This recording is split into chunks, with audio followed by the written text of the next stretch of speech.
It's time to feel the rage. Welcome to Film Rage, where we talk movies in theaters, streaming, and classic films as well. Directors and actors beware, as you cannot hide from the rage. My name is Bryce, and I'm part of the Film Rage crew, which also includes Jim. Hey there, Jim. Wait. And Murray, are you here? I wasn't sure. Are you here this week, or are you not here this week? No, I'm here in spirit anyway. I heard a rumor that you were out, you were in. I didn't know what was going on. Yeah, no, I'm dying. No big deal. Hey there, Merman. Hey, that's a nice jersey you're wearing, by the way. Yeah, get used to it. So with the introductions out of the way, let's rage on. Well. Thanks to all who have been supporting us. If you love our independent podcast, please support us and join the Film Rage community by joining our membership at buymeacoffee.com/filmrageyyc. All members get special episodes and content only for members, and all members that sign up will get a special limited edition Film Rage merch item. And it's a surprise. If you cannot commit to a membership, you can still buy us a movie and dare us to see it, and we will watch it, and we hope that it's terrible. Thanks to all our listeners from everywhere, all over the world, new countries every day. This is crazy. Thanks for feeling the rage.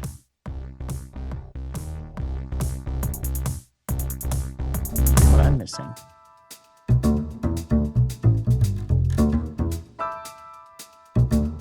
Movies are back at Canyon Meadows Cinemas. We are open for your viewing pleasure with great new films opening weekly. All health-regulated protocols are in effect for a safe and enjoyable experience. And don't forget, we should be your first choice for your next birthday party or special event. Can't make it to the cinema? We got you covered.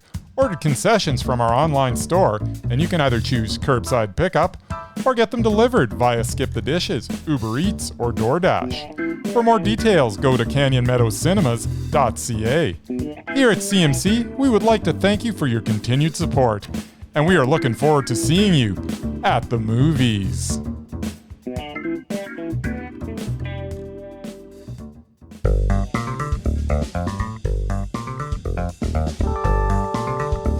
Oh, baby. We streaming. And we're streaming. And we're streaming. And we're doing what? We're streaming, Jim. Even Murray did a little taste of streaming. Screaming.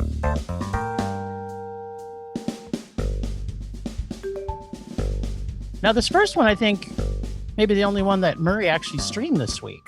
Yeah, that'd be correct. And what a one to stream. On Shudder. Dum dum. Bomb. Nice. Stereo. All right. So, Shudder presents Boris Karloff, the man behind the monster. Rawr. Boris Karloff, the man behind the monster, attempts to cover the life and career of Boris Karloff and his over 60 years in cinema in about 90 minutes. Not an easy task, but it does it as well as could be expected considering the limited time. The film takes various footage from films and television over the years and combines it with interviews from film historians, actors, and directors such as Guillermo del Toro, Roger Corman, Joe Dante, and John Landis. It also interviews Karloff's daughter, Sarah, who gives more insight to Karloff the man. Although his personal life is only touched upon, as I am sure there was more to tell, seeing, he was married like 6 times over the years. Leia. Sometimes leaving you wanting more is, it's a good thing. But in this case, the title of the doc was The Man Behind the Monster, but we got to know very little about the man. The career was adequately covered, and I loved most of that part. But if you're going to bring up his personal and family life, then just touching upon it and then moving on left me a little bit cold. Once again, I think the doc suffers from its runtime, as I really wanted more. Still, I like the interviews. I like the overview of the film career. I like this doc. It was meh. Okay. Mer, what'd you think? Well, it was dry. So much so that I couldn't get through it in one sitting. About halfway through, I started falling asleep. So I shut it off and I started up again when I was a little more awake. Yeah, I mean, I guess it would help if I actually liked the subject matter more than I probably did. I mean, I know who he is, obviously. I'm not a huge monster movie fan, especially pre-1980, but he did so much more. Yeah, I was interested in the fact that I didn't know he actually was a Canadian for a short time. That was interesting. Apparently, yeah, he moved up to BC and worked in Vancouver in Kamloops. So I guess he was moving up to the west honorary side. Canadian, and then of course he moved to Hollywood and made his money there. And he also apparently was one of the major factors in the forming of the Screen Actors Guild, which of course is a huge deal now. But back then, actors weren't paid what they were worth. So, yeah, and yeah, it was interesting. But like Bryce said, didn't tell you anything about him personally. Basically, it was just a catalog of his movies, which, you know, I didn't know most of them. I mean, I knew about obviously Frankenstein and The Mummy and The Grinch. That was pretty much it. So yeah, it was okay. It's just a meh. Oh no. Interesting fact. Yes. Boris was 5 feet 11 inches, which is actually shorter than both Vincent Price and Bela Lugosi. Yeah, he didn't look very tall. Yeah, but this man's presence is so looming over every single person that you ever put on screen with him. Yep. You would think he's 7 feet tall. I've never said this ever before, anywhere, but thank God Boris never became a Canadian. But I kind of want to say thanks, Canada, for bringing great actors to the world for so many years. Isn't that right, Mur? Sure. Like your favorite man of the universe, who's also been given a very honorary Canadian award. My favorite man in the What universe. the hell are you talking about, Jim? What tangent are you going off on? I'm just so excited. I'm just so excited that Boris lived in Canada. Yeah, for like 2 years or something, but yeah, I don't know. His heart was still here always. I gave him a start anyway. That's right. And his eyes, oh my God. Yes. Was he ever gorgeous when he was young? Like people, as he aged, like he should have done his eyebrows. But when he was young, man, he was gorgeous. You could melt into those eyes. So of course, married 6 times. Of course, right before he murdered you. Yeah. Frankenstein trivia question, Bryce. Okay. You got 3 choices. Number 1, throw the kid in the water. Yeah. Number 2, toss the kid in the water. Or the final one, don't show the kid going into the water. What do you think? It's not really a trivia question. More so, what would your preference have been in the movie Frankenstein? Because there was 2 versions, and I'm knowing you probably have seen both. Yeah, you gotta throw the kid.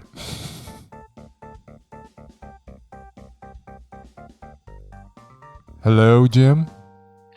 I don't remember the movie, so... Throw it or toss it? Throw it. Hello? Yeah. Yeah. Okay. My internet is unstable. Yeah, tell us about it. You're cutting in and out. Just like my brain. Yeah. For those of you that were wondering, we're not all in the same room this week because, stuff happens. No. Stuff happens. Yep. Murray's hanging out with shady characters who collect COVID. Apparently. Yeah, I think I would have thrown him in the water too. Yeah. Not just tossed. That kid would have went flying. Well, if you don't show the kid going in the water, then why are they hunting him at the end of the movie? Well, there's in the doc, it actually talked a little bit about it. About the fact that was a bone of contention. So I thought it was interesting that and the director gave so much grief to Boris because of that disagreement that it's like he almost broke his back, literally. So interesting, the symmetry between Karloff and Lugosi. as actors being thrown away characters. And yet years later, who do you remember? These are the people that you remember, these great actors. But Karloff truly stood the test of time above all other actors of that generation. And what about Jack Pierce? What a genius in the makeup world. Better than, I would say, probably most makeup artists, even working today. Just look at his work on The Mummy and Frankenstein. Mummy alone it's probably, like, I know it's black and white, but it's so detailed. And imagine the amount of work that had to go to put him into that every single episode of shooting. It's beyond me. Not all documentaries of real peepers are always that interesting. The fact that this film is about a genius of historical acting and theater alone makes this captivating. I had a smile on my face the entire film, and learning more about one of my favorite actors of all time is a rare treat. I love the choice of the people interviewed. I love the story of the great adopted Canadian man. And I just really like this film. I kind of don't necessarily need to know more about him. I just wanted to spend an hour and a half with Boris Karloff and people who loved him. It was a mondo for me. There you go. I tried to take the fanboy, out of this because, I love Boris Karloff, and I think he's one of the greatest actors that's ever been. Like, I legit think that Frankenstein, the way that he acts with his eyes there is like anybody that wants to be an actor needs to watch him do his thing. And I don't agree with what they called the movie, because you're not really learning about the man behind the monster. Now, having said that, learn stuff. You didn't learn much. But you're not learning, like, I don't know. I think he was a very private person. They even talked about that. I think what you got to learn is a bit of his past, which you did get to hear about, how many brothers and sisters he had, where he came from, that type of stuff. But you didn't get to know his personal life, and I'm okay not knowing that. I like them. I love hearing the other actors and directors about what he did and where he came from, how he was an influence. I mean, the fact that Gerald, I loved all that too. Yeah, I get it. I kind of know why that you may not have loved it as much, but yeah, for me it was. I just enjoy it. Anything you get like that it didn't tarnish. Like, if there would have been a scene that you found out he was a really bad asshole, it might have tarnished me, and I might have not liked it as much. But that's what ended up happening for me. Is all of a sudden I've got all these questions about, okay, he was married 6 times. There must be something there. It was like all of a sudden I'm like drawing my own conclusions here, where I wish that they either just left it alone completely, or gave us a little more of it. And I think that the fact that they didn't do either of those left me going, ugh. Just like Britney Spears, you wanted more. I understand. I either wanted more or I wanted less. I just didn't want what they gave me. Well, you liked it. You just didn't. I loved a lot of it. But I wanted either less of his personal life, like almost none, just give me, or give me all of it. Just don't give me a little bit. So you're really what I'm hearing you say is you wanted it to be like a docuseries that lasted like 10 hours. Yes, I wanted more Boris Karloff. Yeah, I think that's why it's a meh for me, because it needs to be 10 hours. Who doesn't? I mean, I need more Boris Karloff. I need a 10-hour docuseries. I don't need 98 minutes or whatever it was. It's not enough time. Nobody could make a mondo in 98 minutes of Boris Karloff, because I want so much more. Apparently, it did for me. Yeah, apparently I just had like way higher, expectations. I wanted so much more. But it was good. I liked it. I'll say it again. Just like Britney Spears. Yeah, give me more. I don't know what that means. Well, moving on. All right. Moving on then. We were supposed to watch this at my house, but apparently not all of us got to see it at my house. How many got to see it at your house? 2, but not the 2 plus 1, which would have been intended. I'm very sad, although I'm sure Murray's not too disappointed he didn't get to see this on VOD. Not really. We got to see the movie Clean.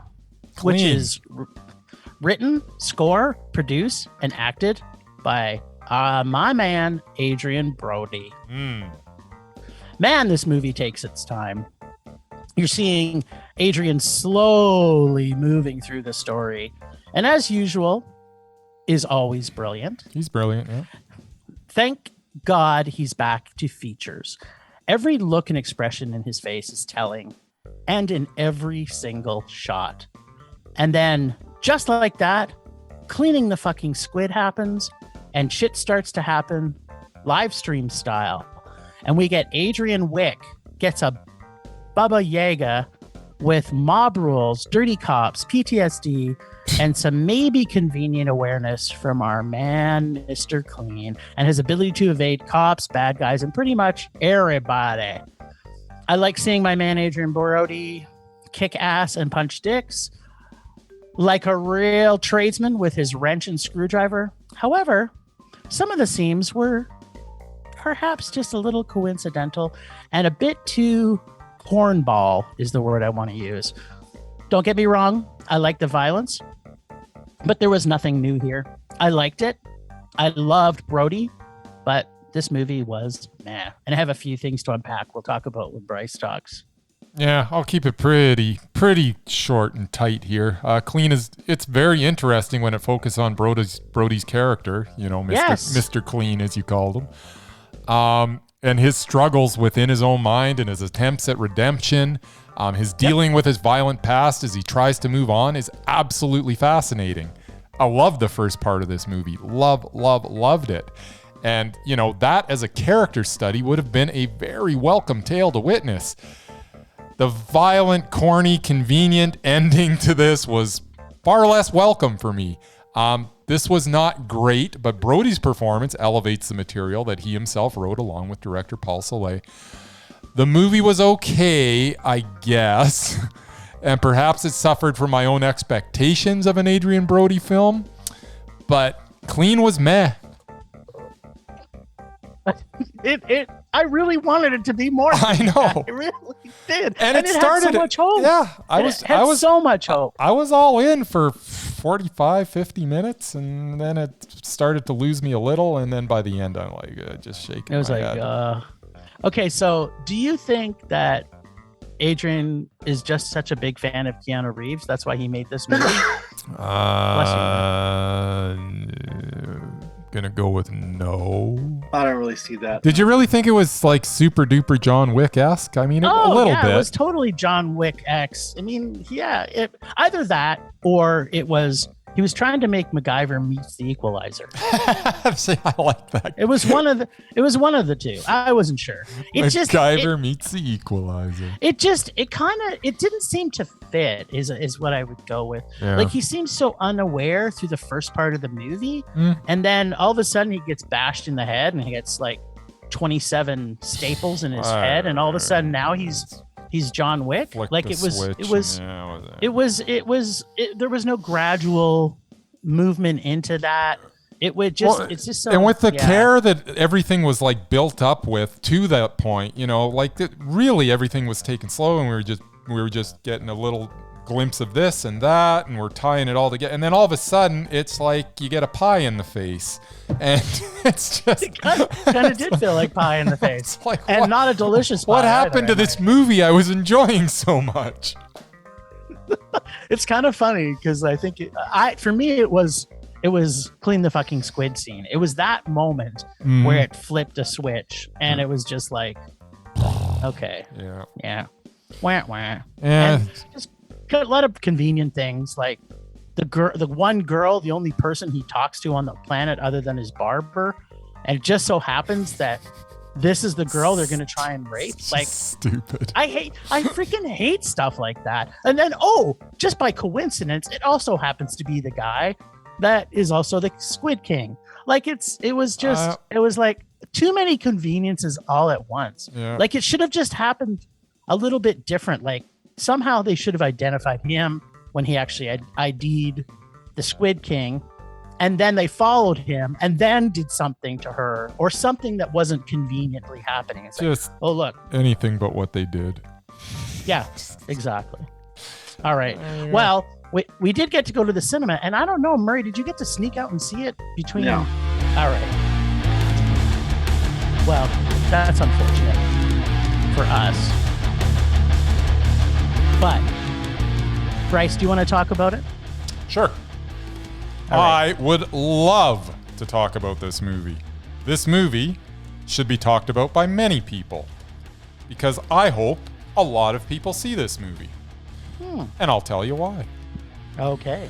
Torn, which we saw at Canyon Meadows Cinema, and I believe is still playing. So if you catch this podcast and you go, boy, I live in Calgary and I want to go to the movies, go over to CMC, see yourself a documentary called go to CMC. There you go. Torn sneaked up on me.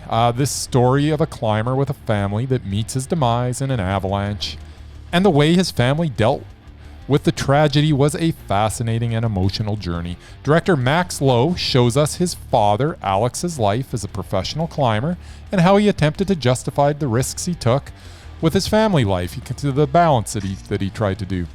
Although Alex did not refer to himself as a risk taker, but rather a risk controller.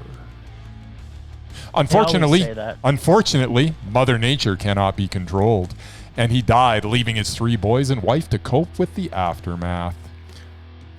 It is at this point that the story starts to discuss some hard topics involving family and grief, and how long it takes to move on from a tragedy like this. It examines the different ways we deal with loss and how there is not a right way or a wrong way. It also focuses on the role of a father figure and what makes a dad a dad. There are some very heavy scenes in the last third of the film that will stay with me for quite a while. It is an exhausting emotional watch, but ultimately a somewhat cathartic one. Torn was Mondo. Okay. Well, I did not love it nearly as much as you, and let me tell you why. So, lately, every time I see a film about mountain climbing, they have been a Mondo. Almost like it's a mountain climber movie. So it's a Mondo. Except this one is not the typical mountain climber movie. No, it's not. It's all about the anguish and trauma that mountain climbers leave behind in cases when they die. There are a lot of parts in this. You feel you are witnessing something we are really not supposed to be seeing. I normally don't like home movie documentaries. I find it is more of a made for family, not for the viewer. And for the most part, this film felt different. And I was really enjoying this journey we were on. But then the themes kept repeating itself. And there is at a point in this movie where Alex's wife, Jennifer, says, it's a happy ending. And everybody likes a happy ending, including her. But I'm not that person. And perhaps, that was almost a line from The Grinch. So perhaps. Means a little anyway, more. I was just trying to tie it. Yeah, I need his voice, Murray. I need his voice. Anyway, I'm just thinking perhaps it's because it seems to me like it started to get a bit stagey. And trying to tear at our heartstrings like it did for their family as they were experiencing it. In a film that people were crying a lot, I was not. Plus, I did look at my watch, wondering when this movie was going to end. Never did. Feeling it was already 2 hours had passed. And I was, thinking to myself, I looked at my watch and went, what? It hasn't been 2 hours. It's only been an hour. I'm like, ugh. So I didn't cry. It was too long. And although it's a mountain climber movie, the rule apparently no longer applies to me. It was meh. I didn't get the emotion. I just felt they kept going over the same thing. I didn't get the staginess at all. I thought that it was all very natural. I thought that Max's journey was very natural, and that scene with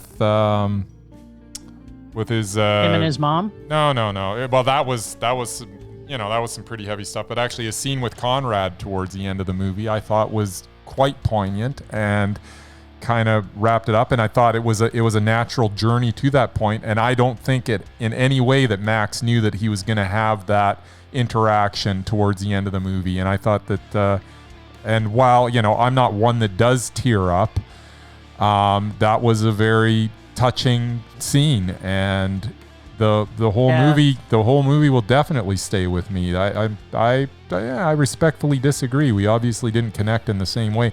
I will say that sometimes, and you can deny this or you can agree with it, but sometimes films like this where it involves fathers and sons, you're not as affected by them as I am. And yeah, I would say that could be I still think have that, my dad. And I think that's a thing. I lost my dad, and this connected with me, and I really enjoyed it, and maybe that's a thing. Maybe if I guess it could be, because I would say on top of that, I guess where my mind goes on this is that being a father, which you were also not, is I'm going through this. I'm like, okay, the guy was a dick, and the guy that she married was also a dick. Were they though? They're both. Yeah, Well, he was okay. The guy that she marries was, but he's definitely not anymore. Like he and I realized that he still went, afterwards, but not to the extent like. I don't know. That's just what I mean. Is that they kind of edited that part out of it. We don't know. I don't think Max would have. They're steering you in a direction they want you to go. It was Michael Moore to the max. There was scenes in this, even the scene, I'm sorry, they go find his body in the mountains as if like they found the body in the mountains and they were there at the bottom of it when they brought it down. And then she has to take the ring off and put it on. Like, oh, that was so stagey. It was like, yeah, it sounded like it was staged. There was too much stage, man. No. I get it. It's an emotional journey. No, if after all those years the body was found, they absolutely all would have gone to there to. No, I don't doubt they wouldn't have gone. Okay. But the fact that make it sound like they were waiting. No, oh yeah, they were on this journey and they took the camera and everything. Blah blah. I mean, it's a documentary. Of course they did. I had a hard to believe that they're waiting at the bottom of the hill, watching them bring the body down. How long does it take to get? They find the body. And then how long does it take to get from the States over there and then hike how many miles to get to where they're got to be? And they're going to wait for them. Let's wait until they get here before we take the body down the mountain. There was a lot of stage, man. There was just, and there was more. It was like pieces all the way through it. The fact that they wanted to have the ceremony, I don't know. I don't necessarily agree with you there. Well, we'll never know. I do think it was a different kind. I like the fact that it wasn't a traditional mountain climbing movie. Mm-hmm. I like the fact that, you know what, they did need to show a movie where the mountain climber dies and this is the wake that's left in its path. So I liked a lot about that. I just felt it felt a little stagey and repetitively stagey. And for that reason, I didn't love it. And maybe I'll watch it. Maybe we'll watch another movie like this in a few years when my dad's passed away. Maybe you and I we'll hold agree. hands and cry together. I don't know. There you go. All right, sir. Temperature rising. Vision blurring. Rage taking over.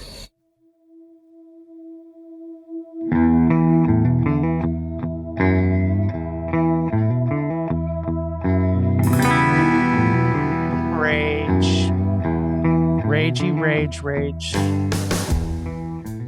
My rage is documentaries that are stagey. That's it. That's my rage. I'm like, I absolutely agree with you. I just don't agree that the documentary you just watched was stagey. I mean, there's some staginess to any documentary that's along this line, because there has to be. I mean, whether you want it to be or not, when you're editing your footage, you're trying to tell a story, and some of it's gonna come across as stagey. But most of this was very natural. I connected with it. Yeah, I know, but I didn't. That's why I think it's stagey. Well, I'm not specifically talking about this particular. Oh, I know. There's tons. I hate it. You know, we watch a lot of film and we watch a lot of documentaries. Like, I don't know we were on another podcast not that long ago, and we talked about our two favorite genres that we like to talk about, which are horror and international dramas. And Yes. I'm like, I think Doc's got to be up there too, because there's some amazing. Jim, we docs just that like tell- film. We'll talk about anything. It's like, but True. if True. If but, it's either really bad or really good, we're all over it. but to me, the sign of a really, and we've talked about this in the past, the sign of a really good documentary is that it's just the facts, man. Just the facts. Don't try and steer us in a direction to change our viewpoint. Just give us the facts. Those are the best docs. They are. And when you're going to produce a doc that you can go in a few different directions, don't steer us in a direction. And this is just in general. Just give us the facts. Yep. That's the rage. Fair enough.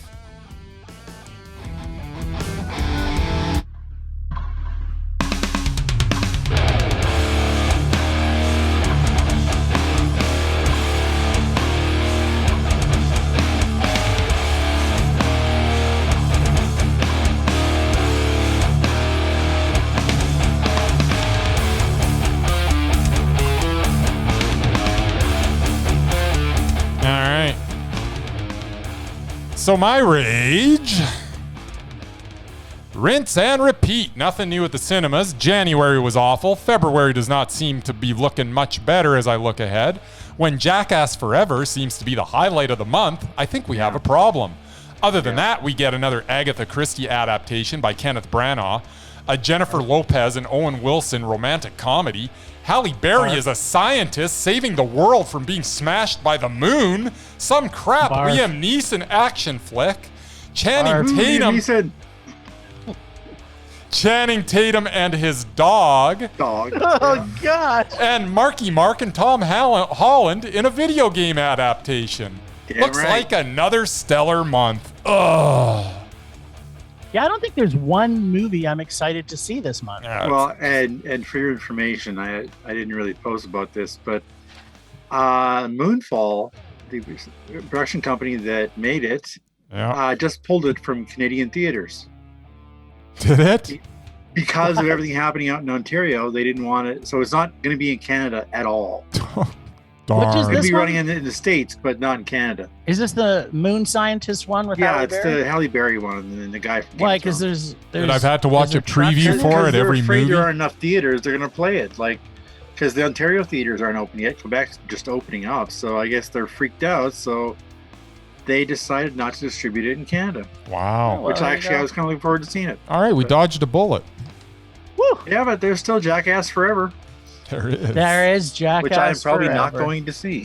What? Murray? That's the best movie that's going to be coming out this year, I think. I can tell you one of the highlights of me watching the Royal Rumble on Saturday was watching Johnny Knoxville get splashed and squashed by a wrestler from the top rope. Oh, that was pure joy. All right. Well, so he shouldn't even have been in there, but yeah. So he lasted 2 minutes, and somebody landed on him from the top rope. So happy birthday, Johnny! Exactly. Anyway, so yeah, I may not go see it, but that's okay. I don't have to go to the movie theater this weekend. Wait. Rage. So that was your rage, I guess so. Pulse slowing. Anger fading. We interrupt this program to bring you a special report. We are Cheap Seat Reviews, the podcast that explores the Hollywood film industry for the greater good. Join us each week as we dive into the depths of streaming movies for the greater good. You can find us on Twitter at CheapSeatCast, Facebook.com/CheapSeatReviews, and our website is cheapseatreviews.libsyn.com. All for the greater good. How can this be for the greater good? Shut it! I freaking love those guys. Did enjoy that. For the greater good. Greater good. Make sure you watch the Cheap Seat Reviews. One of my favorite movies. For the greater good. Oh, baby. All right, well, I had a slightly different one planned for this week, but I decided to change it to something a little more timely. What? Yeah, I can always say the other one for next time. For all you sporty sport types, the Winter Olympics starts this week. Now, you can either go out and see the latest Jackass movie, Yes. or stay home where it's warm and watch some finely tuned athletes do their best for their country. That's kind of like So the this Jackass week I movie. present the best of both worlds, movies based on Olympic athletes. Oh God, Some you're not good, going to talk some about that bad. skating movie. This is again. going to be I terrible. haven't. You just have to find out. Some are real, some are not, but they all did their part to tell the story of unforgettable Olympic moments. Okay. Starting with the skating movie, The Cutting Edge, Oh, God. 1992. Topic. That's right. Former hockey player gets a head injury and can't play hockey anymore, so he's paired up with a spoiled figure skater for a shot at the Olympics. Yes, the movie lacks credibility. There's literally no one else other than this hockey player who knows how to skate. But these two actually have enough chemistry to make it work. Silly, but unquestionably cheerful. Olympic connection, these two crashed into each other in the hallway of the Saddle Dome during the 88 Winter Olympics before they start working together. So there. And my favorite line, yes, toe pick. We just make a comment that we have reviewed this movie on Yes, our I believe podcast you have. as a I didn't say rage. it was good. I just say it was Olympics. It's literally on my bottom 5 movies in the history of cinema. And it had Calgary in it. So there. Next That up is is good. another Calgary connection, Cool Runnings. Oh baby, Probably the first Winter Olympics movie that comes to mind, and that's something right there. The Jamaican bobsled team make up the perfectly charming underdogs, your fish out of water type deal, and movie's secret weapon is John Candy, showing a certain grit later in his career as the grizzled coach with a dark past and a chance at redemption. Based on the real Jamaican sledders who came to Calgary in Loosely. 1988, were laughed at and had a chance to do something before, spoiler alert, they crashed on their third run. Still inspiration. Mm. Next up, we have I, Tonya, 2017. Okay, yeah, the filmmakers played fast and loose with the facts of Tonya Harding's life and her involvement in the Nancy Kerrigan incident. I, Tonya is an entertaining film. It isn't quite as smart or as deep as it wants to be. And it really decides whether we're supposed to take this seriously or not. And there's some greatness there, starting with Margot Robbie's committed performance, along with, of course, Allison Janney's withholding cruel mother, So good. which she was nominated for. I think she won an Oscar for. So good. so good. Plus, the actual scenes of ice skating are sort of terrific. The The movie movie. isn't really well shot otherwise, but it is at least comfortable on the ice and in motion. Olympic connection, 1992-94 Winter Games, where the notorious clubbing took place. It's Mondo. Mondo. Next up, we have another Calgary connection, Eddie the Eagle, Woo! 2015, which apparently CTV decides to just show ad nauseum for the last 3 weeks. How many movies have they made around the Calgary Olympics? That would be 3, at least. So here we have the least historically accurate Olympic-themed film of them all, but one of the more entertaining. Michael Eddie the Eagle Edwards became the first British ski jumper to compete in the Winter Olympics, and he finished dead last. But he We'll let finished. Anybody in the Calgary But Olympics. to take a quote from the inventor of the Olympic Games, the most important thing is not to win, but just to take part. And the most important thing is not to win, is not the triumph, but the struggle. Yes. See, I think the you have to have a minimum skill level to be able to. Well, they do compete with- now. I mean, he never qualified after that, but I mean, Yeah, of course not. it was still inspirational. Yeah, Like, he got I in don't on care a if you're the loophole. best. I don't And it- care and if it you're the happened best right in here. your country. It happened You like can't- 10 miles from my house. If I was a high level athlete, I'd be totally embarrassed that someone just. Well, snuck they in. all were, but he did it. And anyway, the He role was captured beautifully the played hearts of by the world. Talented Taron Egerton, who managed to capture Eddie's true awkwardness. Helping him along the way is rebel ski jumping coach Hugh Jackman, who is not based on a real guy, but it's Hugh Jackman, so who cares? The director was actually inspired to make this film after watching Cool Runnings. Ah, No And kidding. yes, this film also has connections. Booyah. it was meh. Oh yeah. Finally, That was we nice. have Miracle, 2004. Admittedly, I have not seen this. Count First yourself. off, I don't really like hockey that much. And other than Slapshot, I don't even like hockey movies. And it's about the American hockey team. Go Canada. But it's a timeless story based on real events. Director Gavin O'Connor's portrait of the U.S. men's hockey team, which despite long odds defeated its heavily favored rivals to win gold at the 1980 Winter Olympics. It stars Kurt Russell as Coach Herb Brooks and relies on unknown actors to portray the scrappy bunch of no-name athletes. If you're into hockey, you would enjoy this. Or go and watch the real thing. That's all I got. We might be watching a lot of hockey and sports this next 2 weeks. It starts tomorrow. Nice. That's all I got. It was so much fun, Mur. I tried. You don't have to try. You're just that good.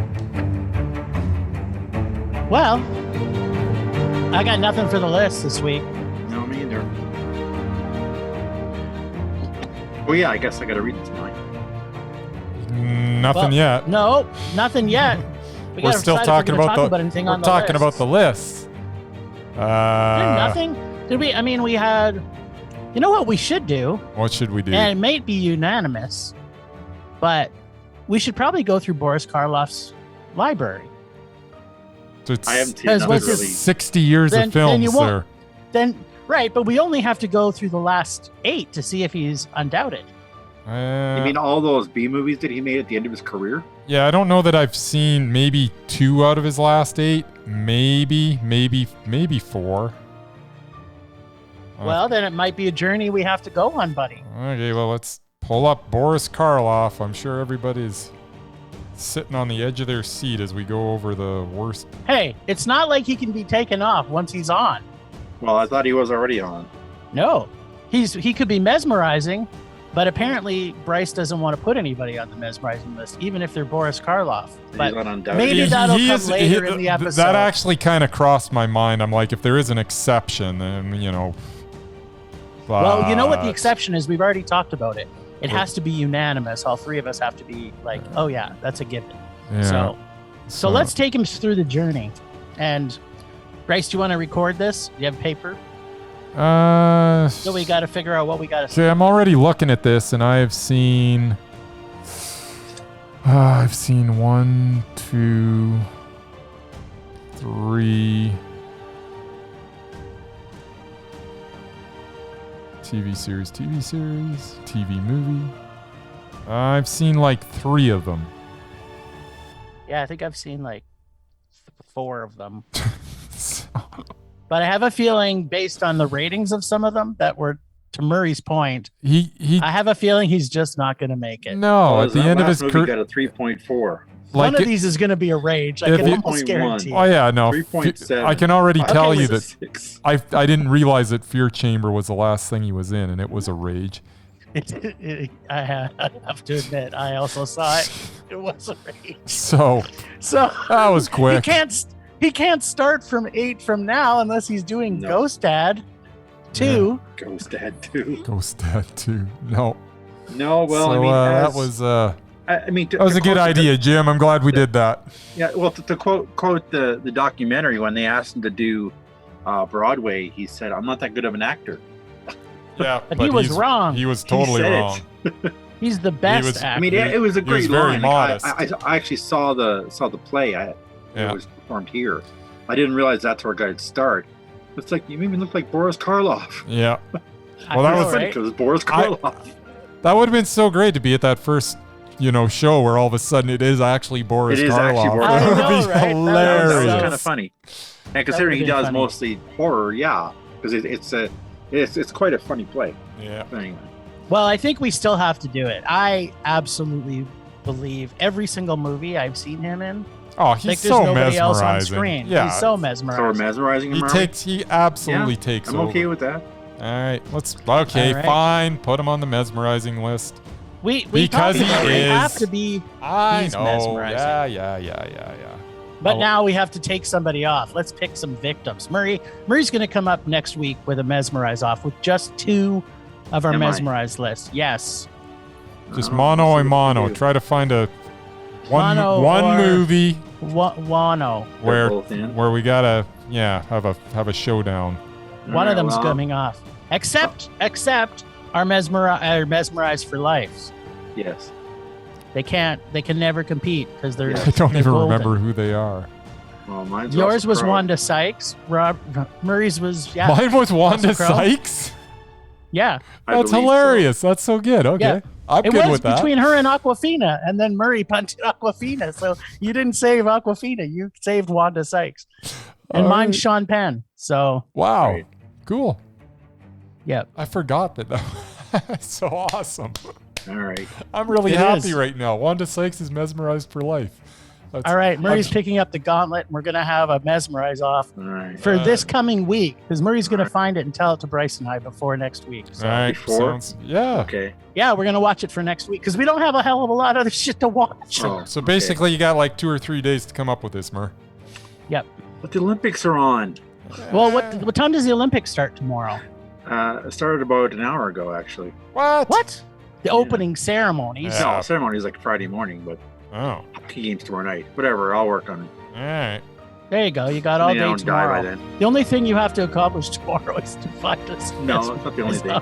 I'm sure he's got other things in his life, Jim. I do. What? Alrighty. Last week on Rage or Dare, Bryce chose Dare and pulled a 2000 live-action version of a cartoon about a squirrel and a moose. Sounds great, doesn't it? This week, Jim's back in the hot seat alone and can choose to rage or dar. I believe that should be Dare. Let's check in with Bryce and see if there's another Oscar-winning performance by Robert De Niro or if the squirrel and moose outact him. Well. The Adventures of Rocky and Bullwinkle from the year 2000 is a good time. If you are a fan of the original cartoon, there is a similar sensibility to the humor. The introduction of the film is brilliant and had me laughing out loud. Jason Alexander and Rene Russo as Boris and Natasha were well cast. De Niro goes all in on his portrayal of a fearless leader to various degrees of success. The movie does lose steam in its last third, but it's still enjoyable as you could tell how much fun the cast was having, which included many cameos from the likes of Randy Quaid, Janine Garofalo, Carl Reiner, Jonathan Winters, John Goodman, and many others. The most memorable, cameo was from Billy Crystal as a mattress salesman that by itself made the entire film worthwhile. I laughed as hard as I have watching any film in the last quite a while when Crystal proclaimed, "That's a soft mattress." Trust me, it's hilarious. I laughed a lot and I smiled a lot. It was a fitting tribute to the cartoon. It was a funny and enjoyable meh. Once again, the fans have left me not happy here. I'm actually happy because I never watched the movie before, and I'm glad I did now. Wow, I remember seeing this in theaters, and I hated it then, and I'm glad you picked it. Oh man, it was funny. The opening sequence, the first 10 minutes, perfect. Yeah, debatable. Now, what should have been in there instead of this was the movie Boris and Natasha, starring Dave Thomas and Sally Kellerman, because that thing. Thomas? Yeah, He's Dave awesome. Thomas as Boris. He is awesome. That thing is a rage. Dave Thomas alone is worth the price. Exactly, he is worth it. It's terrible. Have you watched Boris and Natasha, starring Dave Thomas and Sally Kellerman? No, because I watched Rocky and Bullwinkle and I hated it so much. I figured the next movie. I don't know. I never liked the cartoon. Oh, the cartoon is brilliant. I love the cartoon. Was dumb. The cartoon is brilliant. I would never go to a live action version of a cartoon I don't like. So funny. Sure. That would be a double rage for Murray. All right, well, I can choose to rage or dar. Or dar, yeah. Oh, I got both bags there? I don't have any bags here. Tell me which one, and I got to go hunt for it. One is your bag, which I think has 2 nuggets. 2 of them in it. Yeah, and the other one is. And the other one is the big hefty bag of dares. I think mine only has one. I think you should clean mine out. I only have one left. I only have No, one left.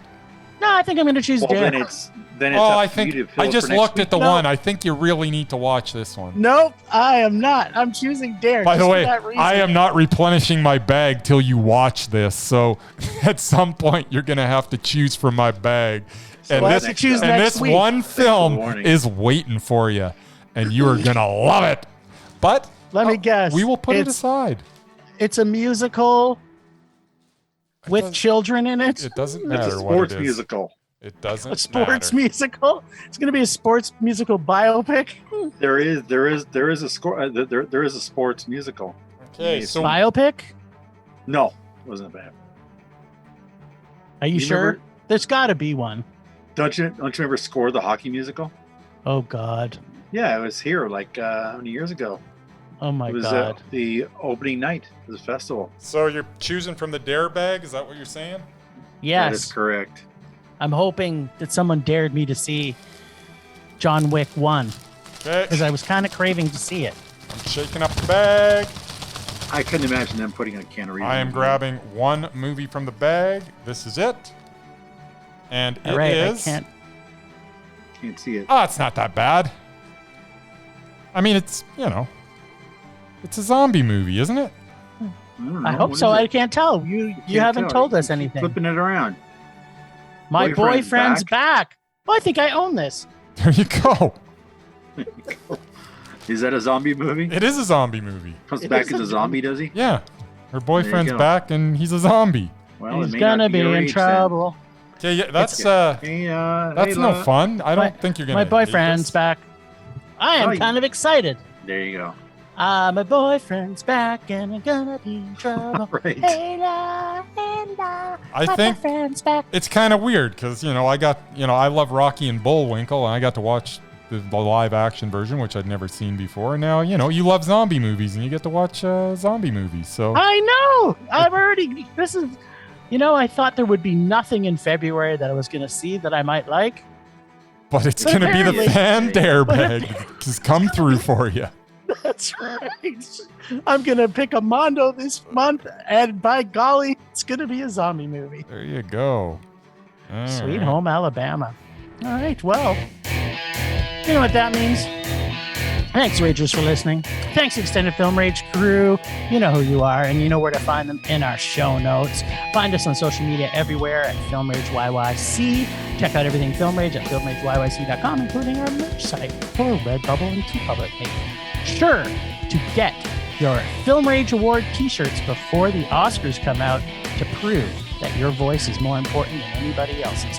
We are always wanting to make this a raging blast for our listeners, so please comment, like, and subscribe, and send an email to filmragecalgary@gmail.com. Dare us to see terrible movies to fuel our rage. But no matter what you do, please make us rage. Please. Please. That's it for this week. Rage on! Rage on.